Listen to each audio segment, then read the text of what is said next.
तो question number 10 पे हम थे, तो कुछ नवीन ने कुछ सॉल्व किया है और कंप्लीट नहीं हो पाया, बेसिकली नहीं बना, है ना। तो 10th क्वेश्चन बोल के आ रहा है, एक बार फिर से देखते हैं। Write a program to initialize two single dimensional array, यानी हमको दो different single dimensional array create करना है। नाम भी दिया हुआ है, एक ए नाम का और एक बी नाम का, ठीक है। और क्या करना है, क्रिएट नहीं, इनिशियलाइज बोले तो मतलब अरे बनाओ और इसी टाइम पे वैल्यू उसमें स्टोर कर दो, कुछ इस तरीके से। And containing integer given below, ये इस तरीके से जो नंबर है ये स्टोर होने चाहिए उसमें, ठीक है। Then print elements of both the array separately and also print whether both the array are identical और नॉट। तो दो अरे बना लेना है, इनिशियलाइज करना है ना, और दोनों अरे को डिफरेंट लाइन में सारे एलिमेंट्स प्रिंट करा देना है दोनों अरे के। उसके बाद ये भी लास्ट में प्रिंट कराना है कि वो जो दोनों अरे हैं वो आइडेंटिकल है या नहीं। और आइडेंटिकल बोलते किसे हैं, तो ए और बी दो अरे हैं, दोनों के एलिमेंट सेम होने चाहिए, साइज सेम, एलिमेंट सेम, तो आइडेंटिकल होगा, ठीक है। अदरवाइज आइडेंटिकल नहीं होगा। तो चलो इसके लिए हम कोड को लिखते हैं। मुझे नहीं खुला मेरा, मुझे खोल लेता हूँ।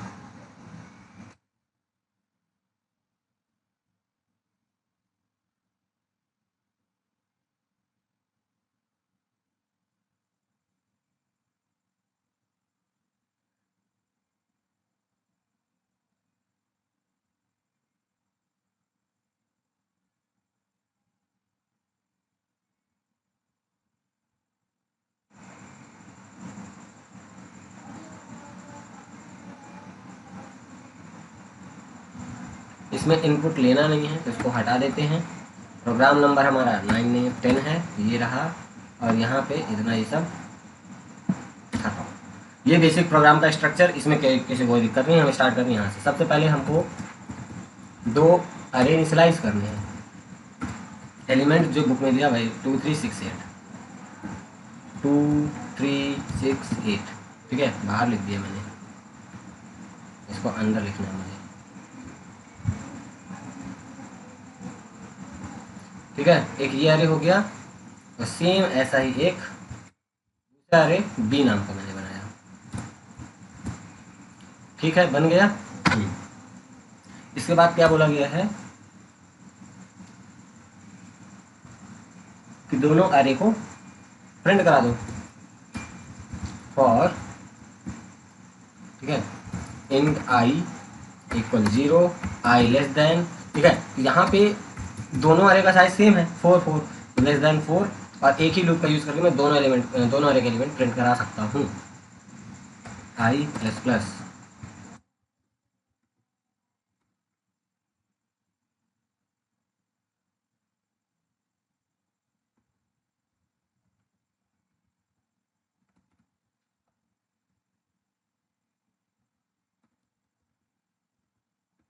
अगर सेम में मैं काम करूँगा तो मैं सेपरेट लाइन में प्रिंट नहीं करा पाऊँगा। तो इसलिए मैं हर एक लूप के लिए अलग से लूप चलाऊँगा। ये मेरा पहला अरे के लिए हो गया। ऊपर मैसेज दे सकता हूँ ऐसा, क्या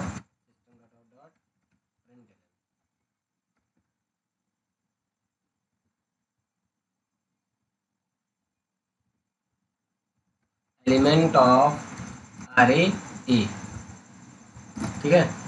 और इसके बाद ये लूप चला और सारे एलिमेंट ए अरे की प्रिंट कर देगा। इसके बाद सेम ये चीज़ कॉपी करूँगा, एलिमेंट ऑफ अरे यहाँ पे क्या कर देना है बी, और इससे पहले हमें लगाना है बैकस्लैश एन, क्यों, क्योंकि यहाँ पे प्रिंट हम चला रहे हैं ना कि प्रिंट, ठीक है। तो ये, और यहाँ पे लूप वैसे ही रहेगा, बस यहाँ अरे का नाम चेंज हो जाएगा बी, ठीक है। ठीक है। अब इसके बाद इन दोनों में से किसी भी लूप के अंदर तुम क्या कर सकते हो, आइडेंटिकल वाला लॉजिक लिख सकते हो। हम यहाँ पे काउंट इक्वल, हाँ ये आई आई सेम ही रहेगा दोनों में भाई, सेम रहेगा, क्या दिक्कत है। लो कंपाइल किया, नो एरर, क्यों। तुम ये समझो कि ये जो आई है ये इस लूप के लिए लोकल वेरिएबल है, और जब ये लूप चला तो इसके लिए ये आई लोकल है, मतलब इसका स्कोप केवल इसके अंदर तक है, इसका स्कोप केवल इसके अंदर तक है। ये आई एकदम अलग है, एकदम डिफरेंट ट्रीट करेगा इस लूप के लिए, और ये आई एकदम डिफरेंट ट्रीट करेगा इस लूप के लिए। अगर मैं यहाँ पे बना दूँ इंट आई, ठीक है, कुछ भी ऐसे जीरो वगैरह जो भी कर दो, है ना। और अब देखो, अब क्या आया, एरर आएगा। तो इसमें इन दिया है जब ना। कॉमन स्पेस में काम करते हैं तो सेम नेम नहीं होना चाहिए। जब ब्लॉक ही पूरा अलग अलग है तो उसके अंदर तुम नाम अलग सेम रख सकते हो। जैसे अब मैंने यहाँ पे ये आई बनाया, ये इस ब्लॉक के लिए है, उसका ब्लॉक अलग है ना पूरा, इसका घर ही पूरा अलग है इस वाले आई का, और इस वाले आई का घर अलग है पूरा सेम। तो ऐसा समझो कि एक घर में सेम नाम के पर्सन नहीं हो सकते। तुम्हारे मान लो जितने भी भाई बहन है जो भी है, तो क्या दोनों का नाम सेम सेम है क्या घर में, बताओ। No sir. तो ऐसा ही समझो ना। बट तुम्हारा नाम है, दूसरे किसी घर में भी तुम्हारे नाम का कोई पर्सन हो सकता है, हाँ या ना। Yes sir. बस ठीक वैसा ही है ये, कि ये जो ब्लॉक है फॉर लूप का, ये एक पहला घर है और ये दूसरा घर है। अब इस घर में भी आई नाम का एक बंदा है और इस घर में भी आई नाम का एक बंदा है, तो क्या प्रॉब्लम है, घर तो अलग है ना दोनों के। मैं समझा रहा हूँ, घर मतलब ब्लॉक से है, तो इसमें हाँ तो दूसरे घर में बंदे का नाम चेंज कर सकते हैं ना। हाँ बिल्कुल। अब जरूरी नहीं है कि तुम आई ही लो, आई की जगह जेल कर लो, कोई दिक्कत नहीं है। बट अगर आई भी कर दिया मैंने तो उसमें भी कोई प्रॉब्लम नहीं है, समझे। हाँ सर अब ठीक है। ओके, अब ये हो गया। अब काउंट वो आइडेंटिकल है या नहीं उसका लॉजिक दोनों में से किसी भी लूप के अंदर तुम लिख सकते हो। क्यों?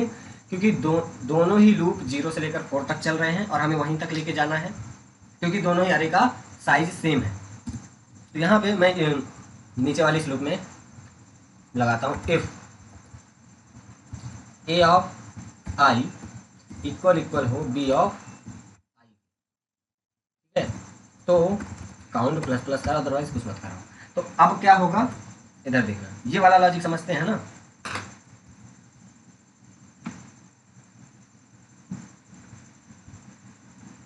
368 है ना एलिमेंट।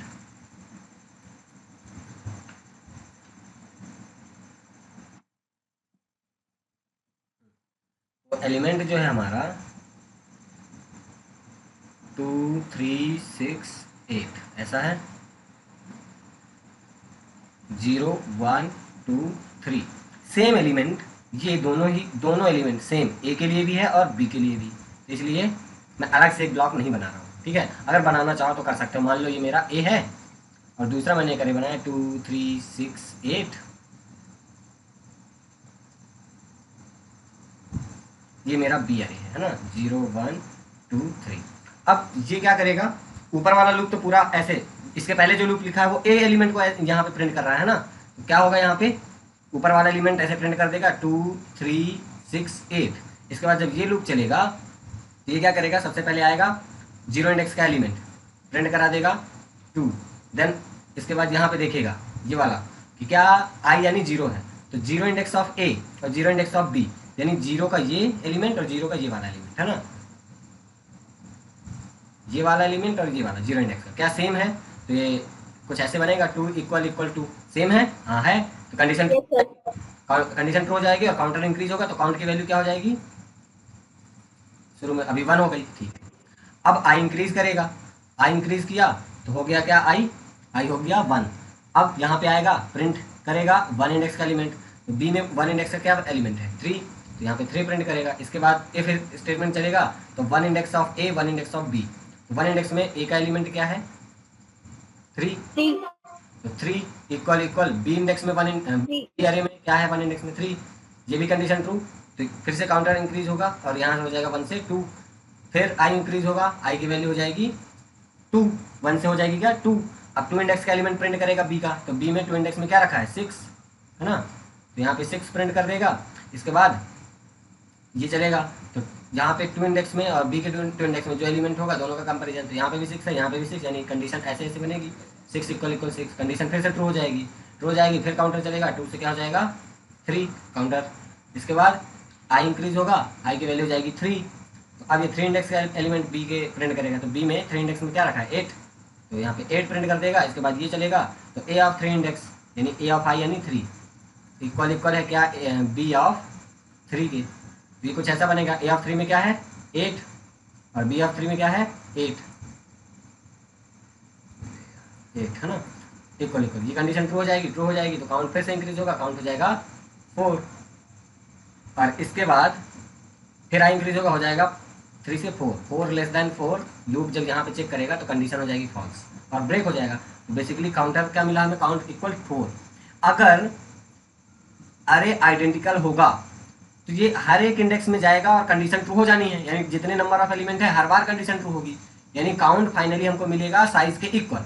तो अगर काउंट साइज के इक्वल मिल जाए तो हम मान लेंगे कि वो हमारा आइडेंटिकल है अरे। बस यहाँ पे भी आगे लिख देंगे लूप के बाहर आके काउंट हमने चला दिया। ये लॉजिक क्लियर है, हाँ या ना, बोलो। Yes sir. Yes sir. अगर काउंट इक्वल इक्वल है साइज के, साइज क्या है यहाँ पे, किसी अगर दोनों का साइज सेम है तो ए डॉट लेंथ या बी डॉट लेंथ या डायरेक्ट 4 लिख दो, क्योंकि इतना तो हमें दिख ही रहा है। या फिर क्या लिख सकते हो, ए डॉट लेंथ लिख सकते हो या बी डॉट लेंथ, क्योंकि दोनों का साइज तो सेम है ना। कर सकते हैं ना। Yes sir. यहाँ पे बोथ द अरे आइडेंटिकल, ठीक है।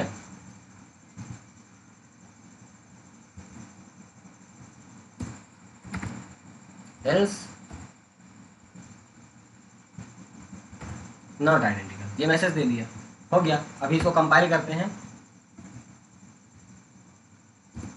और रन करते हैं। देखो एलिमेंट ऑफ अरे ए 236 और एलिमेंट ऑफ अरे बी ये, और इसके बाद both the array are identical message आ रहा है। बट इसके बाद ये सेम लाइन में क्यों आ रहा है, क्योंकि वो जो ऊपर लूप चला था उसके बाद एक प्रिंट लाइन चलना चाहिए, है ना, यानी बैक स्लैश एन लगना चाहिए। तो यहाँ पे बैक स्लैश एन पहले लगा देते हैं दोनों में, क्योंकि यहाँ पे प्रिंट चला ना, प्रिंट के जस्ट बाद प्रिंट लाइन लगेगा तो उसी के आगे ना आएगा, इसलिए यहाँ पे बैक स्लैश एन दोनों में लगा दिया। अभी सही होगा, ठीक है। आपको इस केस में भी दोनों अरे सेम है, मतलब अरे आर आइडेंटिकल। बट अगर एलिमेंट देखो कुछ चेंज कर दिया हम, यहाँ पे 8 की जगह पे अगर 80 कर दिया, अब देखो अभी तो सेम नहीं है ना, both the array are not identical, ठीक है, बन जाएगा। अब यस सर। इस प्रोग्राम को ना अभी बहुत सिंपल और साधारण तरीके से, कोई एक्स्ट्रा दिमाग लगा के नहीं बनाया। बट अगर तुम ये सोचो कि इस केस में दोनों ही अरे में सेम सेम एलिमेंट है, यानी साइज दोनों का सेम है ना, बट अगर इसमें एक एक्स्ट्रा एलिमेंट आ जाए, यानी इसमें तो 4 एलिमेंट है और इसमें है 5 एलिमेंट, ठीक है, तब क्या होगा, अभी देखना आउटपुट में क्या आएगा। क्या अभी इस केस में दोनों अरे आइडेंटिकल है क्या, नो सर। लेकिन आउटपुट देखना,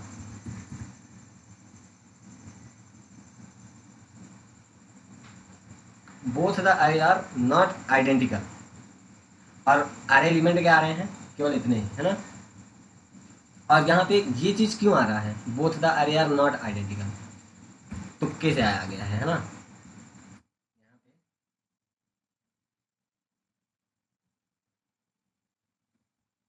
बी डॉट लेंथ भी हम कर सकते थे उस केस में, ठीक है। अभी देखना, या छोड़ो, प्रोग्राम में कुछ चेंजेस करते हैं। यहाँ पे ए डॉट लेंथ था ना, ए डॉट लेंथ ही रहने दो। यहाँ पे इस 10 ए में एक वैल्यू बढ़ाने की जगह बी में बढ़ाओ। अभी देखना आउटपुट क्या आएगा, क्या आ रहा है, बोथ द अरे आइडेंटिकल, ठीक है। और यहाँ पे अगर तुम ये अरे देख पा रहे हो तो क्या ये आइडेंटिकल है, नो। तो अभी देखो यहाँ गड़बड़ हो गया ना। तो मैं बुक के अकॉर्डिंग एकदम सिंपल और साधारण तरीके से चला, बट टेक्निकली देखो तो इसमें अभी बहुत बग है। इसको सुधार कैसे सकते हैं, ये पूरा का पूरा, ये पहले अरे की बात हो रही है, तो यहाँ पे तुम 4 की जगह ए डॉट लेंथ लिख सकते हो, यानी पहला अरे के सारे एलिमेंट प्रिंट कराने हैं मुझे, तो मैं इसमें क्या लिखूंगा, ए डॉट लेंथ के सारे एलिमेंट प्रिंट हो जाए, 0 से चलेगा और ए के लेंथ तक जाएगा, है ना। और इसके बाद यहाँ पे बी के प्रिंट कराने थे, तो बी डॉट लेंथ ये कर लो, ठीक है। और इसके बाद ये वाला जो कंडीशन, इसको यहाँ से हटाता हूँ, जहाँ पे एक कंडीशन लगाऊंगा, इफ, क्या कंडीशन लगाऊंगा, if A dot length equal है बी डॉट लेंथ के। समझ रहे हो? अगर ए डॉट लेंथ और बी डॉट लेंथ यानी दोनों अरे का साइज जो है अगर वो सेम है, तब एक पॉसिबिलिटी बनती है कि हाँ ये आइडेंटिकल हो सकता है। बट अगर दोनों का साइज ही डिफरेंट हो गया, एक में 10 एलिमेंट है और एक में 5, तो किसी भी हालत में आइडेंटिकल हो नहीं सकता। तो सबसे पहली कंडीशन हमने यहाँ पे क्या दी कि अगर दोनों अरे का साइज सेम है, if A dot length equal है बी डॉट लेंथ के, है ना, तो उस केस में फिर अंदर आओ, यानी ये अगर कंडीशन ट्रू है उस केस में अंदर आओ और फॉर लूप चलाओ, int I equal 0, I less than. अब अगर ये दोनों ही साइज सेम है तो चाहे तुम यहाँ पे बी डॉट लेंथ लिखो या ए डॉट लेंथ, कोई इशू नहीं होगा। ठीक है, और इसके अंदर ये चीज लिखना है बस। अब ये बाहर आएगा, देखेगा काउंट इक्वल है क्या ए डॉट लेंथ के, ठीक है, या इसको भी पूरा का पूरा यहां से उठाओ, इस लूप के बाहर रख दो, मतलब इस इफ के अंदर। ठीक है,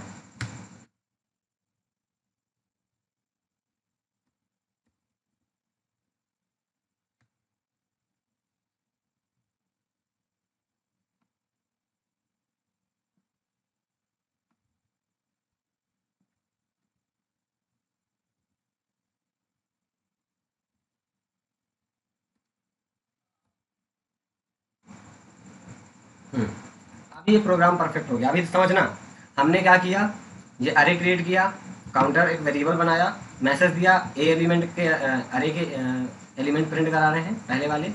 ठीक है, तो 0 से ए डॉट लेंथ उस अरे तक लेंथ तक गए और एक एक करके सारे इंडेक्स प्रिंट कराए अरे, है ना, एलिमेंट। देन सेकेंड लूप चला और यहाँ मैसेज दिया, उसके लिए हमने बी के एलिमेंट आएंगे, तो 0 से स्टार्ट होगा और बी की लेंथ तक जाएगा और ये प्रिंट करा दिया। इसमें कोई प्रॉब्लम किसी को यहाँ तक नहीं।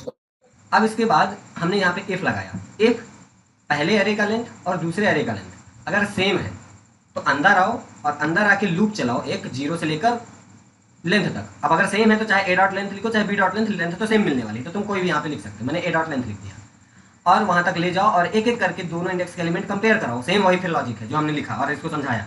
तो ये काउंटर अभी चलता जाएगा और इसके बाद जब ये लूप खत्म होगा तो इसी के अंदर रह के तुम चेक करो क्या काउंट इक्वल है ए डॉट लेंथ के। यहाँ पे भी ए डॉट लेंथ लिखो या B dot length, no problem, क्योंकि दोनों ही लेंथ सेम होंगे। तो क्या काउंट इक्वल है लेंथ की? अगर है तो both the array are identical, else both the array are not identical. ठीक है, और अगर ये आउटर इफ का कंडीशन ही गलत हो गया, मतलब ए का लेंथ और बी का लेंथ दोनों इक्वल नहीं हुए, तब इसके लिए यहाँ पे इसका ये वाला एल्स चलेगा। तो जब साइज ही अलग अलग है तो उस केस में भी both the array are not identical होगा, मैसेज आएगा।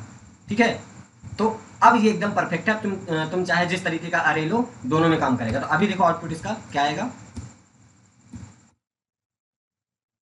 Both the array are identical, और ये 2 3 6 से 2 3 6 से सेम है। ठीक है, ओके, अभी कोई प्रॉब्लम नहीं है।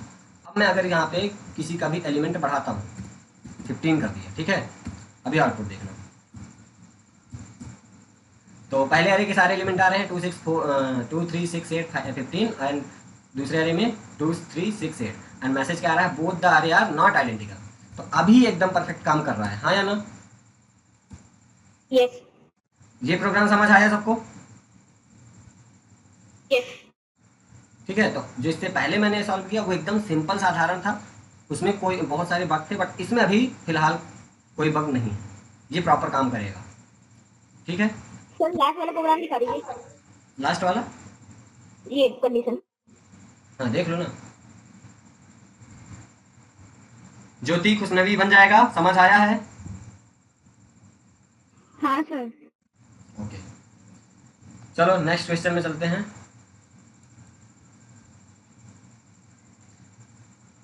11th number question, write a program to declare an array of size 15 accept the integer into array and perform the following. Okay, तो हमको एक अरे बनाना है 15 साइज का इंटीजर टाइप का, और उसमें इनपुट लेना है एलिमेंट। ओके, और उसके बाद हमें क्या क्या उसके साथ काम करना है, पहला प्रिंट एलिमेंट ऑफ द अरे इन सेपरेट लाइन। ओके, तो हाँ, जो एलिमेंट आएंगे उसको प्रिंट कराना है सेपरेट लाइन में, मतलब समझ रहे हो, हर एक एलिमेंट न्यू लाइन में आएगा प्रिंट होके। ओके। दूसरा, print palindrome number from the अरे। ठीक है। अब उसमें से 15 नंबर है, उनमें से, है ना, और जो जो नंबर पैलिंड्रोम है केवल वो नंबर प्रिंट हो जाए। ठीक है। और दूसरा, print Armstrong number from the अरे, ये भी। तो चलो करते हैं।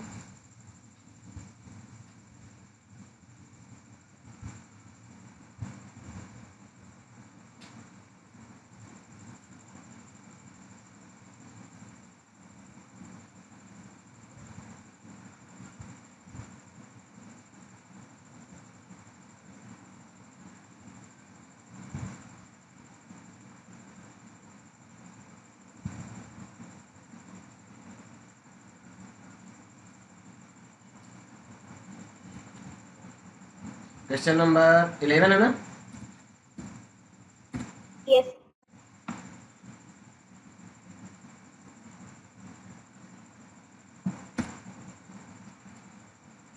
इनपुट लेने की जरूरत पड़ेगी तो हम सबसे पहले इंपोर्ट स्टेटमेंट लिख लेते हैं।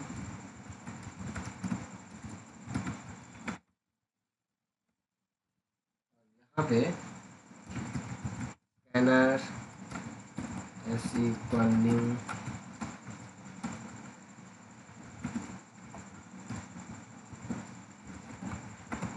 System dot in. हमको एक अरे बनाना है। अरे का नाम तो नहीं दिया ना क्वेश्चन में, देख के बताओ।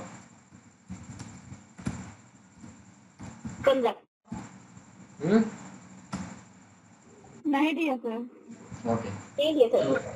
15 साइज का एक इंटीजर अरे क्रिएट कर लिया है। मैसेज दे देते हैं कि इनपुट दो 15 अरे element, system dot out dot print.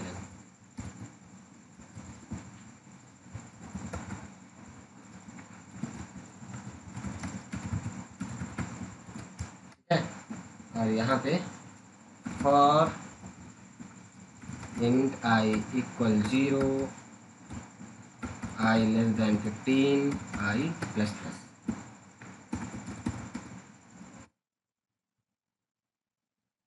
AR of I equal SC dot next int. ठीक है। इस तरीके से अरे इनपुट आ गया। और अरे इनपुट आने के बाद अब हमें क्या करना है, सभी अरे एलिमेंट्स को सेपरेट लाइन में प्रिंट कराना है ना। तो सी में कॉपी करूँगा और अरे एलिमेंट्स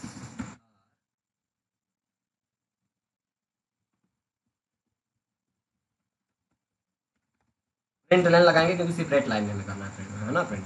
और AR ऑफ आई, सिंपल है, इतना कर दिया। और इसके बाद प्रिंट का काम हो गया, पहला वाला ऑप्शन। दूसरा, print palindrome elements palindrome number from the अरे। तो उसके लिए हम क्या करेंगे,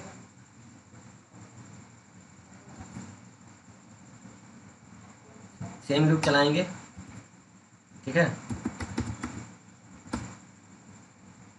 अब पैलिंड्रोम नंबर को हमें चेक करना है, किसको, palindrome. Int temp equal AR of I, ये कर लिया। पैलिंड्रोम नंबर क्या होता है, रिवर्स और ओरिजिनल सेम होना चाहिए, है ना। एक वेरिएबल यहाँ बनाया रेव इक्वल 0। ओके। और यहाँ इसके बाद दूसरा इनर लूप चलाया। अच्छा, यहाँ फॉर नहीं लगेगा, वाइल लूप हम जनरली लिखते हैं ना। पैलिंड्रोम के लिए हम जो कोड लिखते हैं बाकी वही रहेगा। टेम्प अगर ग्रेटर देन है 0 से तो अंदर आओ, और अंदर आके क्या करो, rev equal rev into 10 plus temp mod by 10, और टेम्प 10 प्लस डी करते हैं ना, 10 प्लस डी। अरे रुक जाओ ना, बताता हूँ। Divide equal 10। अब यहाँ पे मैंने लिख दिया है टेम्प मॉड बाई 10। अगर यहाँ पे डी करना है तो यहाँ पे एक वेरिएबल बनाओ और यहाँ पे स्टोर करो टेम्प मॉड बाई 10। तो टेम्प मॉड बाई 10 ही ना जा रहा है, डी में स्टोर हो रहा है। तो चाहे तुम टेम्प मॉड बाई 10 का जो रिजल्ट आए वो किसी वेरिएबल में रख के और यहाँ डी लिख दो, तो वो वैल्यू प्रिंट सम होगी, या फिर डायरेक्ट टेम्प मॉड बाई 10 यहाँ पे रख दो तो वो कैलकुलेट होकर जो वैल्यू आएगी वो उसी में प्लस हो जाएगी। समझ आया? Yes sir. Yes sir. तो अभी क्या चाहते हैं, ऐसे ही रहने दो जैसा भी कर दिया है? हाँ ऐसे ही सही। ठीक है, वो लॉजिक भी सही था, उसमें कोई प्रॉब्लम नहीं भाई। डी में क्या जा रहा है, टेम्प मॉड बाई 10 और वही प्लस हो रहा है, तो डायरेक्ट हमने लिख दिया टेम्प मॉड बाई 10 जो प्लस होगा प्लस टेम्प मॉड बाई 10। बात तो एक ही है ना। ठीक है, तो ये हो गया। अब इसके बाहर आना है, वाइल लूप के बाहर आना है, इफ कंडीशन लगानी है। अगर रेव इक्वल इक्वल है, ओरिजिनल वैल्यू क्या थी, ये थी air of I.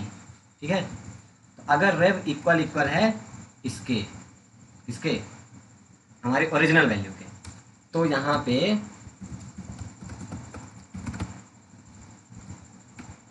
PRINT print करा दो क्या, AR ऑफ आई। ठीक है, ये बट इससे पहले यहाँ पे मैसेज दूंगा मैं, सिस्टम डॉट ऑर्डर println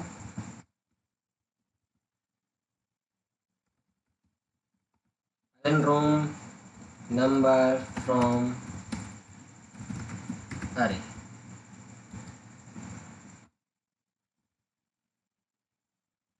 ठीक है, तो पैलेंड्रोम नंबर फ्रॉम द अरे, और यहाँ पे क्या करेगा, ये जो कोड है पूरा वो अरे से पैलेंड्रोम नंबर केवल फाइंड करेगा और उसे बस ही प्रिंट करेगा और किसी को नहीं, क्योंकि यहाँ पे एफ लगा है। अगर वो इक्वल होगा रिवर्स नंबर ओरिजिनल के तो प्रिंट कराएगा, और इक्वल नहीं होगा तो कुछ नहीं करेगा, सीधा आगे बढ़ेगा। ठीक है, अब इस कोड को थोड़ा सा समझना है ना, तो चलो समझते हैं। थोड़ा सा ये इसका प्रोग्राम लेंदी होगा, बट ये भी देखो कि इसमें 3 ऑपरेशन भी परफॉर्म कर रहे हैं हम, है ना।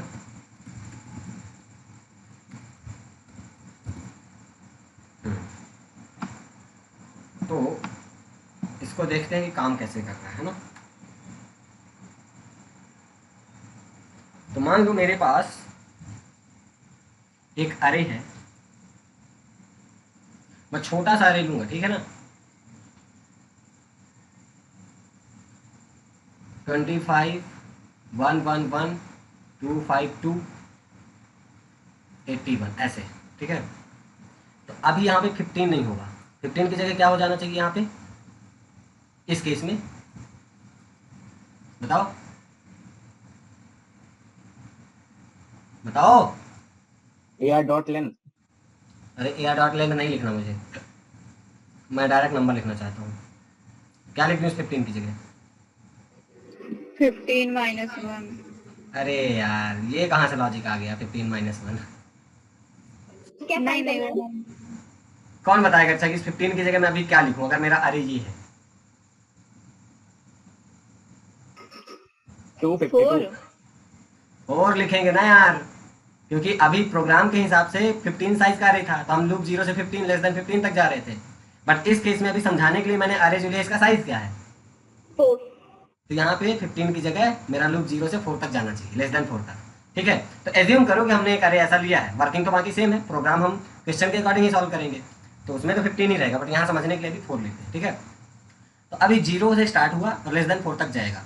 तो अब जब 0 से स्टार्ट हुआ तो अंदर आएगा, तो अभी टेम्प में क्या जाएगा, 0 इंडेक्स का एलिमेंट, टेम्प में क्या चला गया, AR ऑफ आई और AR ऑफ 0, है ना। 25। क्या चला गया, 25। ओके, अब ये जो लूप चलेगा रिवर्स में 0 आ गया। ठीक है, रिवर्स तो 0 है ही, रेव क्या है, 0 है। अब ये जो टेम्प यानी कि 25 क्या ग्रेटर देन है 0 से, हाँ कंडीशन ट्रू है, कंडीशन ट्रू है, अंदर आएगा और टेम्प मॉड बाई 10 करेगा, तो 25 मॉड बाई 10 क्या डी में क्या जाएगा, 5 आएगा ना डी में, लास्ट डिजिट। Yes sir. अब रेव में क्या जाएगा, रेव इंटू 10 यानी 0 इंटू 10 0 प्लस डी यानी 5, रेव में क्या चला गया, अब रेव की वैल्यू क्या हो गई, 0 से 5। अब इसके बाद डिवाइड किया, टेम्प डिवाइड इक्वल 10, तो ये लास्ट डिजिट हट जाएगी, है ना। और टेम्प में अब क्या वैल्यू टेम्प में आ गई, टेम्प की वैल्यू हो गई 2। ठीक है, लास्ट डिजिट हट गई। अब फिर चेक करेगा क्या 2 ग्रेटर देन है 0 से, हाँ है, अंदर आओ, डी में क्या जाएगा 2 मॉड बाई, ये इटसेल्फ रिमाइंडर है, यही रिटर्न हो जाएगा डी में, है ना 2। ठीक है, अब डी में 2 आ गया, डी में 2 आ गया। रेव इंटू 10, रेव की वैल्यू 5 मल्टीप्लाई 10, तो क्या हो जाएगा 50, 50 प्लस 2 क्या हो जाएगा 52। ओके, तो रेव में क्या चला गया 52, है ना, क्लियर है। यस अब टेम्प डिवाइड इक्वल 10 करेगा, तो टेम्प 2 डिवाइड बाई 10, तो ये 0 पॉइंट समथिंग कुछ आएगा, बट ड्यू टू इंटीजर 0 ही मिलेगा, और 0 greater than 0 condition false, break, break हो गया, यानी रिवर्स नंबर हमें 52 मिल गया। अब यहाँ पे आएगा इफ रिवर्स नंबर यानी 52 इक्वल इक्वल है क्या है ए आर ऑफ आई के, आई अभी क्या है, आई अभी क्या था 0 ही था, तो 0 इंडेक्स का 25 के, है ना, तो क्या 52 इक्वल इक्वल है 25 के, नहीं, कंडीशन रॉन्ग, तो ये नहीं प्रिंट कराएगा। इसके बाद आई इंक्रीज होगा, यहाँ पे 4 लिख देता हूँ वापिस से, आई इंक्रीज होगा, आई की वैल्यू क्या हो जाएगी, आई की वैल्यू हो जाएगी, अब टेम्प में अब क्या जाएगा ए आर ऑफ आई, यानी 1 इंडेक्स का एलिमेंट टेम्प में जाएगा, तो टेम्प में क्या जाएगा ट्रिपल वन। 111 और देखो रिवर्स में भी 52 आ चुका था, बट जब नेक्स्ट नंबर के लिए हम चेक करने जा रहे हैं तो रिवर्स को वापस हमने क्या कर दिया 0, ये लाइन चलेगी तो रिवर्स की वैल्यू वापस क्या हो जाएगी 0, है ना, समझ आ रहा है। सर तो टेम्प में ट्रिपल वन गया, रेव की वैल्यू वापस 0 हो गई। अब ये फिर से चेक करेगा टेम्प क्या ग्रेटर देन है, यानी 11 ट्रिपल वन ग्रेटर देन है 0 से, हाँ, अंदर आओ, तो ट्रिपल वन डिवाइड बाई 10 करके डी में रख दो, तो डी में क्या जाएगा 1 जाएगा, तो रेव में क्या जाएगा 0 इंटू 10 प्लस डी, तो 0 मल्टीप्लाई 10 प्लस डी की वैल्यू क्या 1, क्या जाएगा 1 आ गया। ओके, रेव की वैल्यू क्या हो गई 1। नेक्स्ट टाइम ये डिवाइड करेगा, लास्ट डिजिट हट जाएगी, यानी कि टेम्प में केवल 11 बचा, 11 ग्रेटर देन है 0 से, हाँ है, तो फिर अंदर आओ, अब डिवाइड करो, डी में वापस से 1 मिलेगा, ठीक है, और यहाँ पे रेव इंटू 10 यानी 1 इंटू 10, 10 1 जा, यहाँ पे अब रेव की वैल्यू 1 आ गई ना, तो 10 1 जा 10 प्लस 1 क्या हो जाएगा 11, रेव की वैल्यू भी क्या हो गई 11, ठीक है। फिर टेम्प डिवाइड इक्वल 10 करेगा, तो टेम्प की लास्ट डिजिट फिर गायब हो जाएगी, अब टेम्प की वैल्यू बची 1, 1 ग्रेटर देन है 0 से, यस, अंदर आएगा डी में टेम्प मॉड बाई 10 यानी 1 मॉड बाई 10, 1 इटसेल्फ रिमाइंडर होगा, डी में 1 ही जाएगा, तो डी में 1 चला गया वापस से। अब रेव इंटू रेव 10 प्लस डी वापस रेव में डालो, तो रेव की वैल्यू क्या है 11, 11 मल्टीप्लाई बाई 10 करो तो क्या बनेगा 110, 110 प्लस डी की वैल्यू 1 क्या बनेगा 11, तो 111 यानी कि ट्रिपल वन रेव में आ गया, और ये डिवाइड करेगा तो 1 डिवाइड बाई 10 बन जाएगा 0 समथिंग, 0 ही मिलेगा, है ना, तो कंडीशन ब्रेक हो जाएगी, लूप ब्रेक हो जाएगा, बाहर आएगा, तो रेव की वैल्यू भी क्या मिली ट्रिपल वन, और ए आर ऑफ आई यानी 1 इंडेक्स का वैल्यू ट्रिपल वन, तो triple one equal equal triple one, condition true हो जाएगी, तो अंदर आएगा और 1 1 1 को प्रिंट करा देगा, क्योंकि ये पैलिंड्रोम नंबर है, ठीक है। इस तरीके से एक एक करके हर एक इंडेक्स तक जाएगा, जो भी साइज है उससे एक लेस देन तक, और हर एक नंबर को चेक करा के बाहर आके वो प्रिंट कराता है, केवल वही नंबर जो पैलिंड्रोम है, समझ आया। यस सर हाँ, तो अब ये पैलिंड्रोम का लॉजिक था। अब सेम चीज, अभी लास्ट पॉइंट हमारा बचा हुआ क्वेश्चन में क्या था कि हमें आर्मस्ट्रांग नंबर को भी चेक करना है, ठीक है, तो आर्मस्ट्रांग के लिए भी सेम ऐसे ही होगा, थोड़ा सा चेंजेस होगा, देखो इसी को कॉपी किया, यहाँ पेस्ट किया, लॉजिक चेंज करेंगे, यहाँ पे आर्मस्ट्रांग नंबर फ्रॉम द अरे, और यहाँ पे आर्मस्ट्रांग नंबर किसे कहते हैं बताओ, हर एक डिजिट के क्यूब का सम इक्वल हो ओरिजिनल नंबर के, हर एक डिजिट के क्यूब का सम, इक्वल टू ओरिजिनल नंबर। तो यहाँ रेप की जगह सम ले लेते हैं, और बाकी सेम ऐसे ही रहेगा, और यहाँ पे डी निकाला और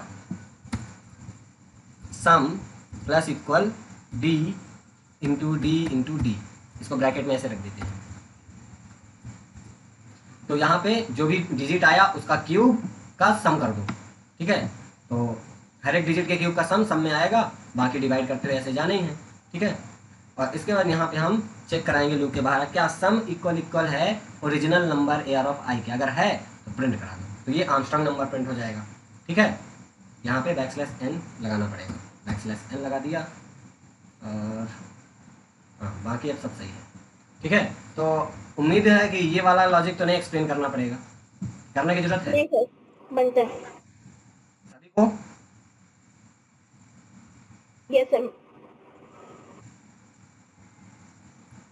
तो इसको रन करते हैं और देखते हैं। 15 इंटीजर्स मुझे इनपुट देने हैं, तो मैंने दे दिया 10 20 55 32 125 252 कितने हो गए? 3 3 6 7 8 10 11 12 13 14 और ये है 15, ठीक है। 14 हुए हैं। 14 हुए हैं। आर्मस्ट्रांग नंबर 153 था ना, आर्मस्ट्रांग नंबर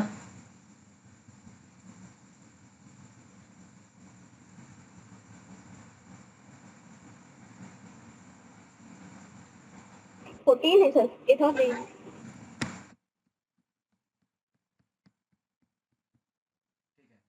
आर्मस्ट्रांग नंबर कोई एग्जांपल दो, आर्मस्ट्रांग नंबर 25 है। 25 25 आर्मस्ट्रांग नंबर है। नहीं नहीं नहीं नहीं